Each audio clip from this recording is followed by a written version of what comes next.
오늘 우리에게 주신 하나님 말씀은 시편 116편 1절에서 6절 말씀입니다.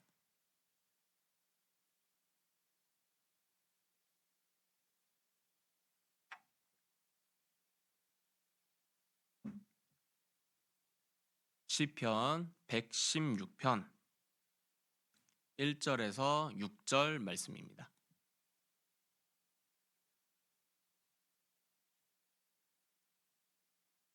시편은 구약성경 시라고 되어 있죠. 시편 116편 1절에서 6절 말씀입니다. 네, 다 찾으신 줄로 알고 제가 한 절 읽고 여러분이 한 절 읽고 교독한 후에 맨 마지막 절은 합독하겠습니다. 여호와께서 내 음성과 내 간구를 들으심으로 내가 그를 사랑하는도다.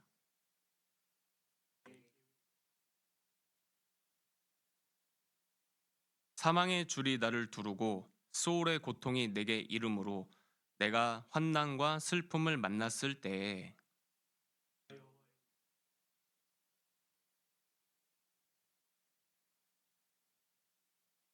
여호와는 은혜로우시며 의로우시며 우리 하나님은 긍휼이 많으시도다. 여호와께서는 순진한 자를 지키시나니 내가 어려울 때에 나를 구원하셨도다. 아멘. 네, 여러분 반갑습니다. 우리 좀 옆 사람과 얼굴 좀 보면서 눈도 좀 마주치면서 좀 이렇게 한번 인사해 볼까요? 한 주간도 수고 많았어. 한번 해봅시다. 자, 시작. 한 주간도 수고 많았다. 한 주간도 수고 많았다. 네, 여러분 새 학기가 시작이 되었죠. 새로운 친구들, 새로운 선생님들, 새로운 환경들에 좀 적응하시느라 고생 많으셨습니다. 네. 3월은 좀 모든 게 새로운 계절인 것 같아요. 그래서 특별히 사랑이 좀 싹 트는 계절이 아닌가 좀 싶습니다. 그래서 연애도 많이 시작을 하는 계절이고 결혼도 3월 달에 특별히 많이 해요. 이제 저와 저희 아내도 연애를 한 8년 반 동안 하고 결혼에 골인을 했습니다. 처음에 어떻게 사귀게 됐냐면 원래는 되게 친한 친구였었어요. 저희 청년부 안에서 같이 임원이었었는데 동갑내기였다 보니까 서로 되게 의지를 많이 했던 친구였습니다. 저희 아내도 남자친구가 있었고 저도 썸녀가 있었습니다. 그래서 이제 서로의 연애 상담을 이렇게 주고받으면서 여자의 심리를 제가 물어보고 그랬던 되게 끈끈한 친구였었어요. 그런데 어느 날 제가 이렇게 무릎을 좀 크게 다쳐서 병원에 수술을 하고 입원을 했는데 저희 아내가 이렇게 병문안을 왔어요. 근데 너무 예뻐 보이는 거예요. 그때는 이제 남자친구가 없던 시기였었어요. 너무 예뻐 보여서 내가 왜 이러지? 정신이 나갔나라고 생각을 했는데 생각하면 생각할수록 제가 우리 아내를 좋아하고 있는 것 같은 거예요. 그래서 제가 제 뺨을 계속 때렸습니다. 미쳤지, 내가 미쳤지. 네. 근데 아무리 제가 아니다, 아니다 세뇌를 해도 제 마음을 부정을 할 수가 없었습니다. 그래서 제 아내를 카페로 이렇게 불러냈어요. 솔직하게 나 너 좋아한다 고백을 했습니다. 여러분 반응이 어떻게 왔을까요? 네, 여러분 반응대로 차였습니다. 너무 친한 친구였어요. 얼마나 친했냐면 이제 강단에서 욕을 하면 안 되니까 제가 막 뻑큐도 막 하고 여자친구한테 그리고 이렇게 뭐 방구도 막 끼고 그 정도로 너무 편한 친구였기 때문에 제가 남자로 안 보였을 거예요. 그래서 사실 차일 거라고 저는 생각을 하고 고백을 했기 때문에 크게 뭐 당황하진 않았습니다. 대신 전략을 이제 바꿨죠. 이 여자애가 나를 억지로 좋아할 수는 없다. 나는 그걸 인정을 해야 된다. 그러니 좀 듬직한 모습을 많이 보여주자. 남자로서의 매력을 좀 많이 보여주자. 좀 이렇게 생각을 하고 좀 힘들어하면 제가 찾아가서 위로도 하고 그리고 문자도 자주 보내고 그다음에 선물도 좀 사주고 이렇게 공세를 해서 3번 만에 고백을 3번 만에 이제 성공을 해서 이제 지금까지 이제 이어져 오고 있습니다. 여러분 결코 누군가가 나를 억지로 사랑하게 만들 수는 없습니다. 그냥 내가 스스로 사랑받는 매력적인 좀 존재가 되어야 상대방이 나를 좋아할 수 있는 것 같아요. 우리 하나님도 마찬가지이십니다. 만약에 우리 하나님께서 저에게 여러분들에게 내가 창조주고 너는 내가 만든 창조물이니까 나는 그리고 나는 너를 만들었으니까 너희는 나를 무조건 사랑해야 돼. 알겠어? 안 사랑하면 죽어. 이러면서 협박을 하셨다면 저 같으면은 너무 부담스럽고 두려워서 좀 더 매력적인 종교로 저는 갔을 것 같아요. 솔직한 마음에. 그런데 우리 하나님은 그렇게 우리에게 마음을 강요하지 않으시고 자신의 매력을 뿜뿜 내뿜으시면서 야, 진짜 저 신이 제대로 된 신이다라고 얘기할 정도로 자신의 매력을 보여주십니다. 실제로 제가 이제 전도했던 친구, 이제 예수님 믿은 지 한 7, 8년 정도밖에 안 된 친구가 있거든요. 그 친구가 신앙생활을 계속 거듭하면서 저한테 이렇게 고백을 해요. 야, 진짜 이런 신이 어디 있냐? 이렇게 얘기를 합니다. 신앙이 계속 깊어질수록 하나님 알아갈수록 너무 매력적으로 보인다는 거죠, 우리 하나님이. 그러면 우리 하나님은 어떻게 자신의 매력을 발산을 하는가? 오늘 본문 말씀에 이 시편 기자가 지금 하나님의 매력에 좀 빠져 있거든요. 그래서 어떻게 빠지게 되었는지, 어떤 매력을 느꼈는지 좀 생각하면서 그리고 동시에 좀 이상한 부분은 없나? 이렇게 좀 생각하면서 말씀을 좀 다 같이 한번 또 읽어봤으면 좋겠습니다. 6절까지는 좀 길고 한 4절까지만 좀 읽어볼게요. 다시 한번 생각하는 마음으로 다 같이 시작.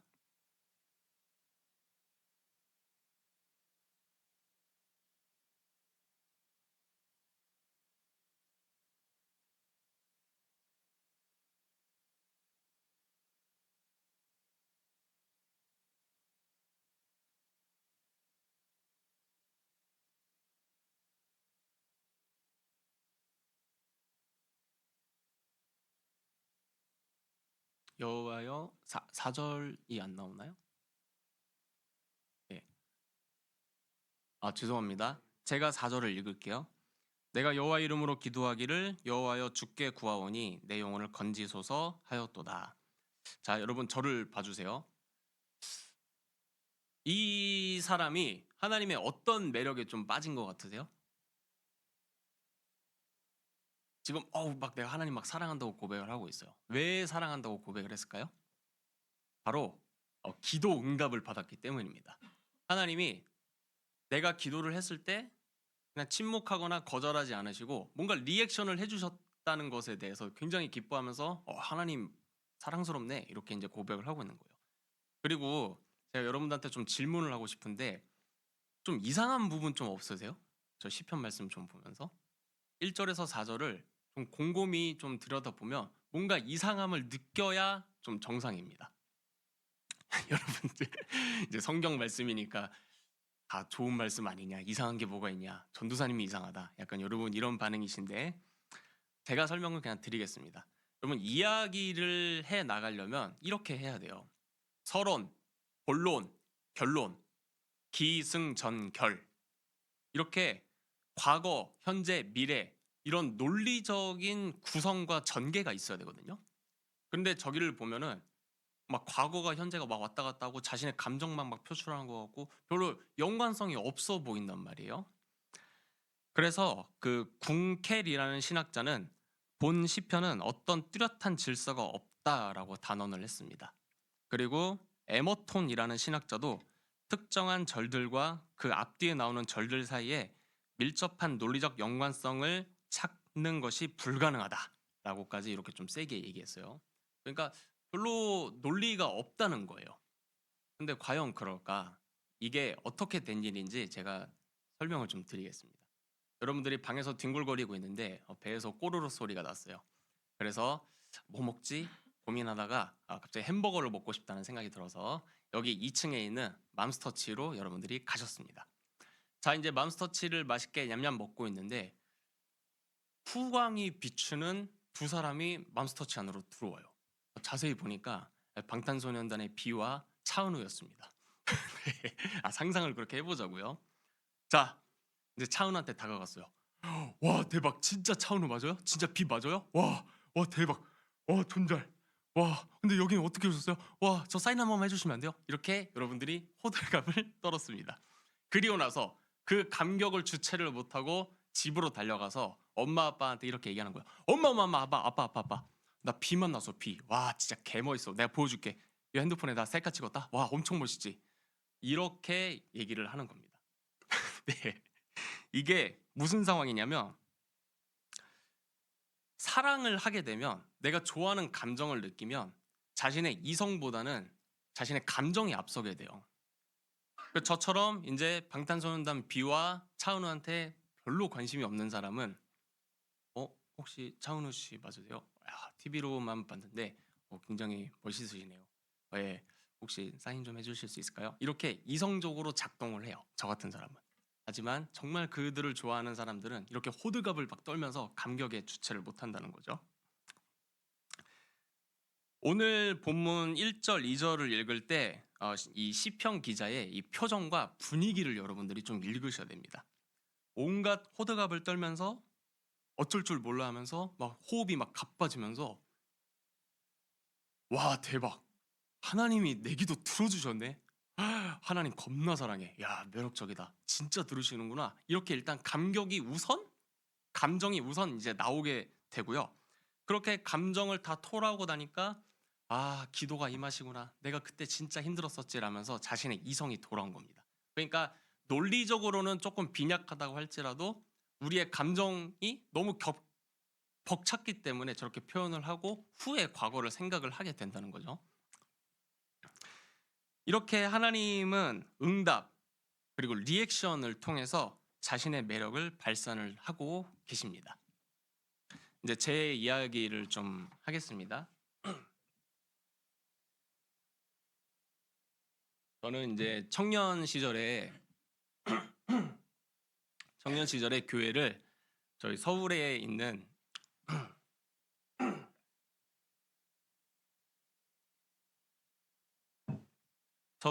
그 신촌에 있는 교회를 좀 다녔었어요. 목이 왜 이러죠?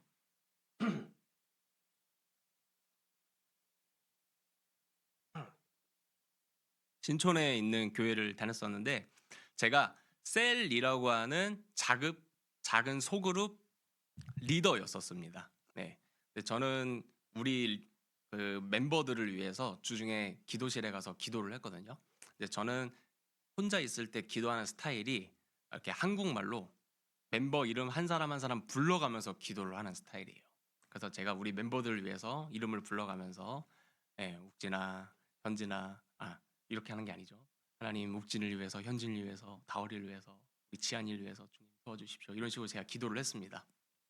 자, 기도를 했는데 하나님이 갑자기 이런 마음을 주시는 거예요. 은성아, 너희 셀에 굉장히 힘들어하는 사람이 있어. 힘들어하는 사람이 있어. 힘들어하는 사람이 있어. 이게 계속 생각나게 하시는 거예요.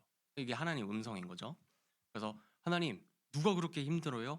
제가 그 사람한테 연락해서 제가 직접 챙겨줄게요. 제가 그 사람한테 밥도 사주고 얘기도 들어주고 그럴게요. 하나님, 이름이 뭐예요? 물어봤는데 하나님께서 아니야. 이름 물어볼 것 없고 그냥 익명의 계를 위해서 계속 기도만 해. 이런 마음을 계속 주시는 거예요. 그래서 누군지도 모르는 그 사람을 위해서 계속 기도를 했습니다. 그렇게 일주일 동안 기도를 하고 대망의 주일이 됐어요. 셀 모임을 하는데 다들 하하호호 되게 밝은 표정으로 셀 모임에 임하는 거예요. 내가 하나님의 음성을 잘못 들었구나. 이렇게 생각을 하고 마음을 다잡고 모임을 또 즐겁게 했습니다. 자, 이제 모임을 끝 마치고 제가 얘들아 이제 내가 마무리 기도하고 우리 모임 마치자라고 했어요. 기도를 시작을 하려고 하는데 원성아 걔를 위해서 기도를 해. 걔를 위해서 기도를 해. 이게 또 계속 지나가는 거예요. 그래서 제가 눈을 뜨고 얘들아 잠깐 좀 분위기가 좀 쌓여질 수도 있지만 하나님이 계속 이런 마음을 주셔서 우리 익명의 개를 위해서 좀 기도하는 시간을 다 같이 좀 가졌으면 좋겠어 했습니다. 근데 애들이 제 말에 잘 따라줬어요. 그리고 눈을 감고 다 같이 그 아이를 위해서 기도를 했는데 그 좁은 그 모임 장소에 하나님이 얼마나 깊이 임재를 하시고 은혜를 주시는지 애들이 다 펑펑 울면서 기도를 했습니다. 누군지도 모르는 그 익명의 아이를 위해서요. 자, 그렇게 펑펑 다 울고 나서 이제 아멘 하고 기도를 마쳤는데 최혜정이라는 동갑내기 친구 한 명이 얘들아 나 사실 이번 주에 너무 상처 많이 받고 너무 힘들어서 나 하나님 떠나려고 했어. 그래서 교회 오늘만 나오고 이제 교회 안 나오려고 했어. 근데 하나님이 너를 위해서 이렇게 위로를 해주시네. 너무 고마워 얘들아. 이러면서 이제 펑펑 울면서 간증을 하게 된 겁니다. 제가 온몸에 소름이 쫙 끼쳤어요. 주중에 했던 하나님의 그 음성이 틀리지 않았구나. 이렇게 응답을 하신다고? 라면서 제가 소름이 쫙 끼쳤습니다. 자, 두 번째, 20대 때 대학교를 다니면서 저는 편의점 야간 알바를 CU에서 했었어요. 그런데 이제 사장님께서 악독 업주이셨습니다. 네, 진정한 악독 업주는 열심히 일을 해도 월급을 주지 않는 업주입니다. 월급이 2달째 밀렸어요. 도저히 제가 견디질 못해서 사장님한테 얘기를 했습니다. 오늘은 주셔야 됩니다. 월급날이었거든요, 그날이. 그런데 못 주겠다는 거예요. 심지어 못 줄 뿐만 아니라 지금 내가 친구들과 술을 마시고 있으니 지금 내가 교대를 해줄 수가 없다. 대신 5-6시간만 좀 더 근무를 해달라 이러는 거예요. 제가 너무 화가 나갖고 사장님 당장 안 오시면 저 그냥 편의점 문 잠그고 집에 가겠습니다. 저 근무 시간 끝났습니다. 라고 얘기를 했더니 친구들과 술자리를 박차고 오셨더라고요. 그러면서 저한테 고래고래 소리를 지르시는 겁니다. 많이 취하신 상태였던 것 같아요. 사장님 월급 주십시오 했는데 월급을 주시긴 했어요. 근데 굉장히 굴욕적으로 주셨습니다. 자신의 주머니에 있던 현금 보따리를 저한테 던지시면서 네가 직접 주워서 가지고 가라라고 하셨어요. 근데 어쨌든 가져가야죠. 어떻게 하겠습니까? 그래서 하나하나 다 이제 제 손에 쥐고 돈을 세보니까 13만 5천 원이 부족한 거예요. 사장님 돈이 부족한데요? 이거 줬으면 됐지 뭘 더 바라냐 이러면서 저를 내쫓으셨습니다. 저는 더 싸우고 싶었지만 술에 취하신 상태였고 13만 5천 원이 뭐 대수냐 이러면서 그냥 처벅처벅 집에 걸어갔는데요. 편의점에서 저희 집까지 걸어서 한 1시간 반 정도 되는 거리였어요. 근데 택시 탈 기운도 없더라고요. 뭐 돈도 없었고. 그래서 처벅처벅 걸어가면서 펑펑 울었습니다. 내가 뭘 잘못을 했다고. 제가 업무를 빵꾸를 냈습니까? 지각을 했습니까? 하나님. 제가 왜 이렇게 이런 취급을 받아야 됩니까? 라면서 펑펑 울면서 집에 돌아갔고요. 이제 집에 돌아가서 씻고 잠을 청하는데 잠이 안 오는 거예요. 너무 억울하고 화가 나갖고. 그리고 한 3-4시간 정도 뒤척이다가 마음이 너무 힘드니까 잠이 안 와서 그냥 눈을 뜨고 이제 기도실에 갔습니다. 저희 집 바로 앞에 큰 교회가 있었는데 항상 기도실이 오픈이 되어 있었어요. 아직 기억이 안 나요. 제가 무슨 기도를 했는지 기억은 잘 안 나는데 그냥 계속 울었던 것 같아요. 하나님 억울합니다. 하나님 내가 뭘 잘못했다고. 하나님 그냥 알바하는 게 잘못입니까? 이러면서 그냥 1시간 내내 펑펑 울다가 나왔습니다. 근데 한 가지 좀 기억나는 대목은 요거였어요. 정당하게 일해서 정당하게 받는 월급이 잘못된 겁니까? 제가 야매할 때 이랬습니다. 그렇게 1시간을 펑펑 울고 이제 기도실을 나왔는데 자, 여러분 거짓말 하나도 안 보태고 말씀드릴게요. 기도실 문을 딱 따고 한 걸음 내딛는데 휴대폰에서 진동이 징 하고 울리는 거예요. 보니까 제 친구예요. 장문의 카톡이 왔는데 은성아 내가 기도를 했는데 이번 달 11조는 내 주변 지인들한테 나누라는 하나님의 마음이 있었어. 근데 누구에게 줄까 고민을 하다가 은성이 너가 딱 생각이 나더라고. 그래서 부족하지만 11조 너에게 나눈다 라면서 저한테 돈을 입금을 해줬습니다. 그게 얼마냐면 8만 5천 원이었어요. 네. 그래서 야 하나님 진짜 기가 막히네. 이렇게 응답을 하신다고? 진짜 감사하다 라면서 좀 위로를 받았습니다. 그리고 나서 이제 집에 들어갔는데 저희 아버지가 퇴근하고 집에 돌아오셨더라고요.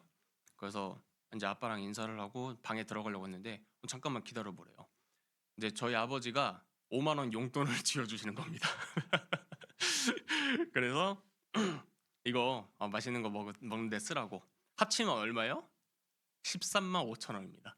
정확하게 빵꾸난 그 금액을 하나님이 채우시면서 저에게 이렇게 일리액션과 응답을 해주셨습니다. 제가 그 돈을 쥐어잡으면서 얼마나 많은 위로와 격려를 받았는지를 몰라요. 지금도 막 가슴이 막 벅차오릅니다. 자, 이제 말씀을 좀 마무리하겠습니다.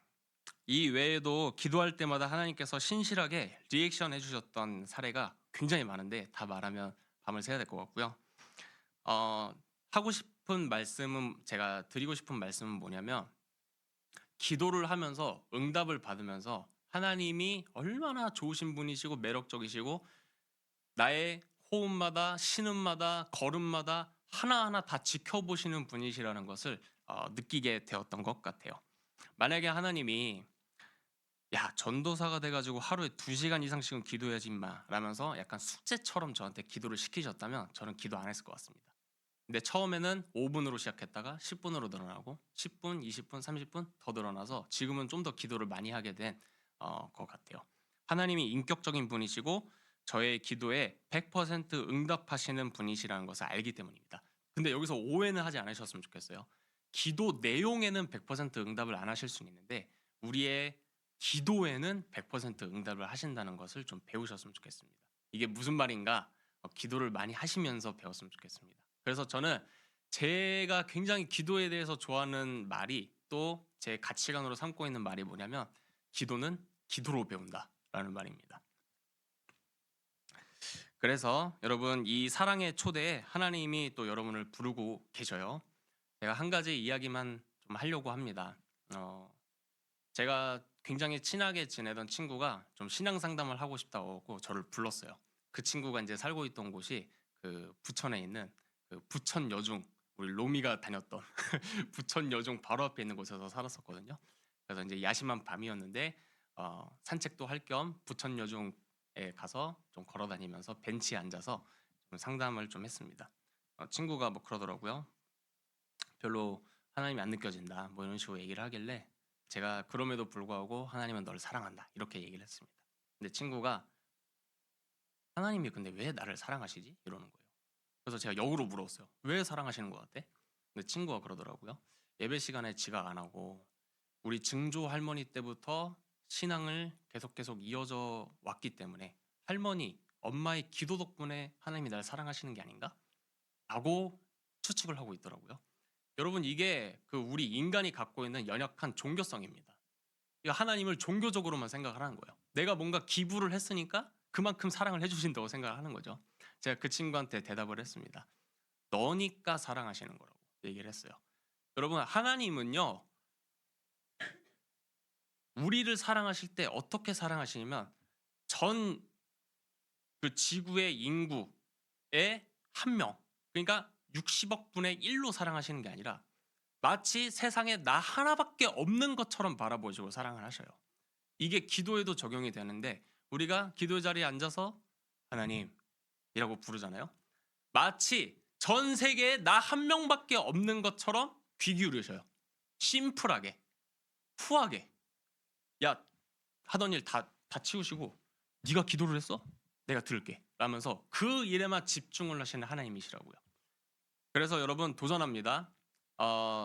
기도하실 때 공간과 시간을 구분을 하셨으면 좋겠어요. 우리 친구랑 약속할 때도 야, 몇 시 어디에서 만나? 시간, 공간을 얘기를 하죠. 하나님도 인격적인 분이십니다. 그래서 그분과 교제를 하려면 일단 공간을 구별을 해야 돼요. 세상에 나 혼자만 있는 그 공간. 그 공간에 일단은 정하시고 들어가셔서 시간을 정해야 됩니다. 근데 제가 여러분들을 계속 보니까 아침에 일어나기 너무 힘들어하는 것 같아요. 그래서 아침에 기도라고 제가 감히 얘기를 드릴 수가 없습니다. 그래서 자기 전에 어머님, 아버님도 다 주무시고 그럴 때 시간을 10분 정도, 5분 정도 떼셔서 하나님, 아버지 이렇게 불러서 한국말로 하나님 앞에 기도를 하고 하루를 마무리를 좀 하셨으면 좋겠습니다. 그 은혜가 있기를 그리고 그 공간과 시간 속에 하나님과 뜨거운 교제가 있기를 주님의 이름으로 축원을 드립니다. 아멘.